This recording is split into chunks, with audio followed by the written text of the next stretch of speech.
Hello, I'm Ellie Franks, and this is my confession. Well, it's kind of like a prison cell. It's actually my daughter's bathroom because she says the light is better. So, what can I do but go along with it? I write gay romance. I've been doing this since 2012, and I'd love to read a little bit from my latest release, which is a re-release of a book published in 2015. New cover, new title, Ignore the AF. Apparently Amazon is a little particular about implied profanity on their advertising. So there you go. But the paperback editions still have the lovely full title if you are all interested in a collector's edition.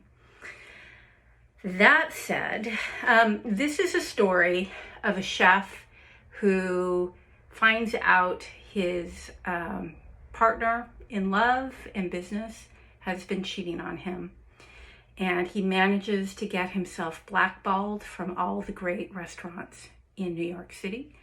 And his best friend comes and drags him across the country to Portland, Oregon, where he meets a detective at the Portland airport, where he has been arrested for the heinous act of stupidity on an airplane with an air marshal and suspicion of smuggling. So there you go. I'm going to start off with the scene in the restaurant. So, Chef Christian DeGuisse entered the kitchen of the Happy Monkey, the latest monument to Jordan Slayer's massive ego. Mondays were a mixed bag at the restaurant, a choreography of chaos between non-stop ringing phones, weekly food and spirit deliveries, and the shuffling of the dead-eyed legions of wait and prep staff, now reanimated from round-the-clock weekends of work, recreation, and recovery. Not that Christian, as executive chef, was immune from the cycle. He could feel the twinges in his ass from the long pounding Jordan had given him earlier this morning before disappearing into his role as head of the Jordan Slayer corporate empire. After a long weekend of working, Christian had found himself in Jordan's midtown apartment being thoroughly fucked until 4:30 a.m. He vaguely remembered Jordan leaving sometime around 8. The man's capacity to function without sleep at the age of 42 remained impressive. Jordan had made a name for himself as a Food Vision television superstar with 3 rotating cooking shows before branching out with his own chain of restaurants in resort locations like Las Vegas and Aspen. The Happy Monkey was Jordan's latest venture and his first in Manhattan.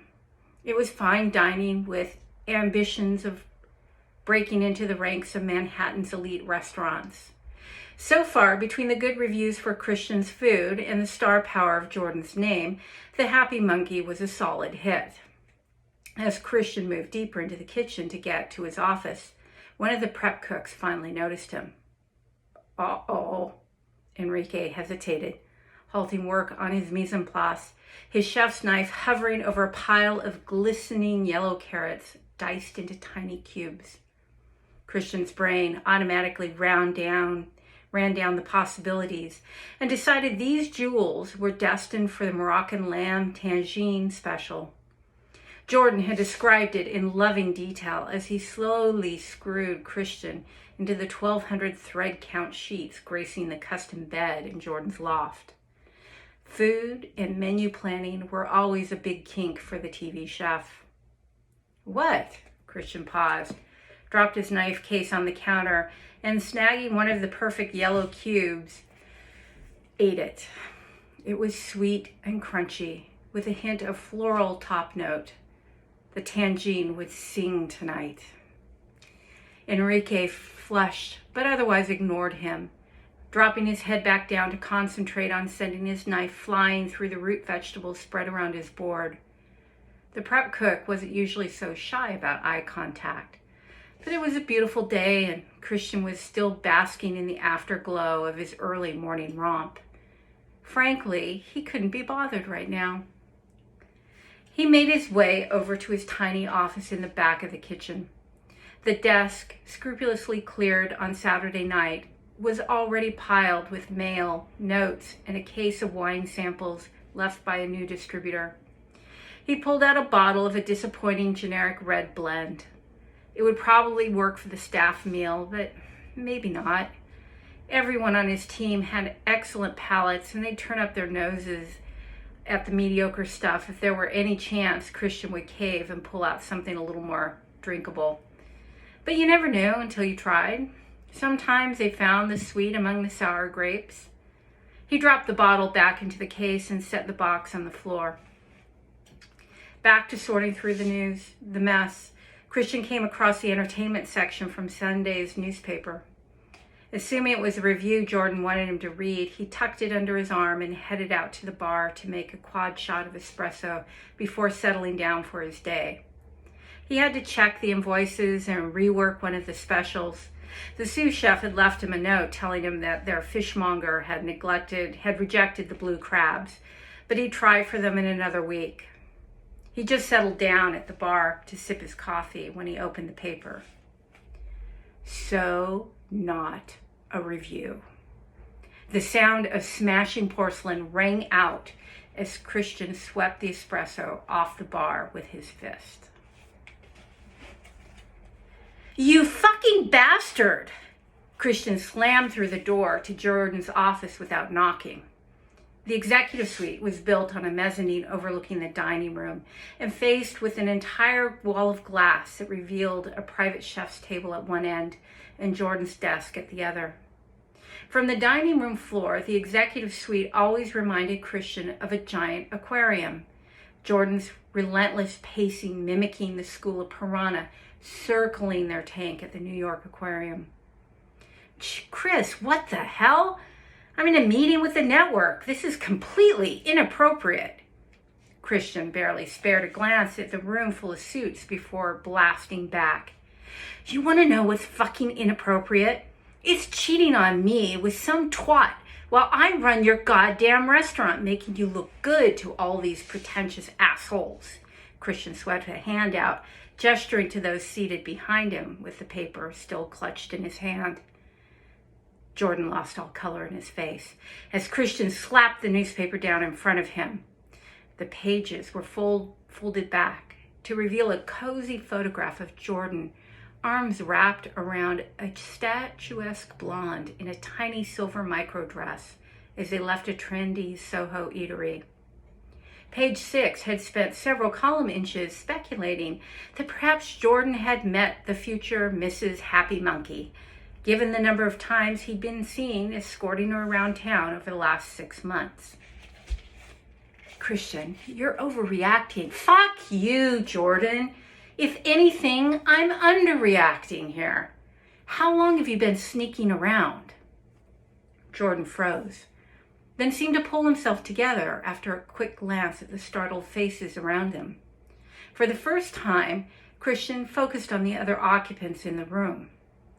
Among the 7 suits seated, Christian recognized Mickey Nichols, executive producer for Jordan's shows, along with Melissa Halprin, entertainment reporter for The Times. While the others were studiously trying to avoid contact, Melissa had the glazed look of someone witnessing a car wreck as she clutched her recorder in one hand. "Back off, Chris," Jordan snapped, every inch of him channeling his Jordan Slayer TV star persona.